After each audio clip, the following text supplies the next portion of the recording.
Бүгін біз Сарыкай 2012, бүгін біз бұяқта Африканың бір ауылына көмектесетін боламыз. Яғни біз қазір бұл ауылға көптеген қаражаттар беретін боламыз. Немесе андай футболный газон, акимат, дүкен деген сияқты заттарды салып беретін боламыз. А то бұяқта сауда жүрмейді, тек бір адам бір жыныстау болса, изумрудқа не істейді екен. Бұяқтың әлемдерінің жолдарын дұрыстайтын боламыз. Ал қараңыздар. Бұл ауылды кішігін көрсетейік.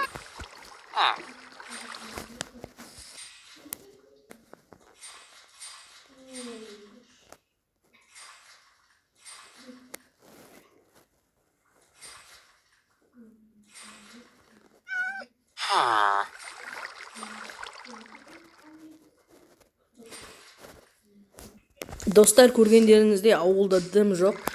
Бұл ауыл африкандықтар болса да, бұл ауылда су дейтін молынан міне көріп тұрсыздар. Міне бар су.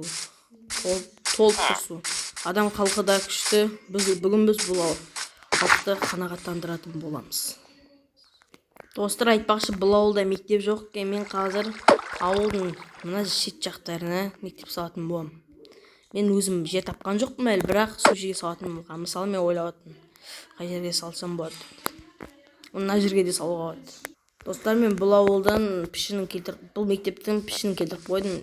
Бұл мектепте 2 кабинет болады, ортасынан бөлем қазір. Бүйтіп достар, мектепті де бітірдік. Қазір көрсететін болам сіздерге. Мектептің іші өте күшті екен, бірақ светті қазір жинастырып қойғасын салатын боламыз. Мынау тақта, мынау мұғалім отыратын жері, мынау парталар. Бұл жерге неше 6 сияқты.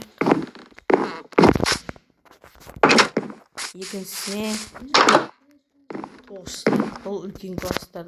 Құттай балдар қазір осы ауылда мектеп салдым. Және де мен одан бөлек мектеп емес, бұяққа жұмыстарды салатын боламын. Яғни адамдар жұмыс істегісі салам ертең, егіншілікті осыға жасайтын боламыз, короче. Мен қай егін жасайтын боламын, ал сіздер лайк басып комментарий жазып кетіңіздер.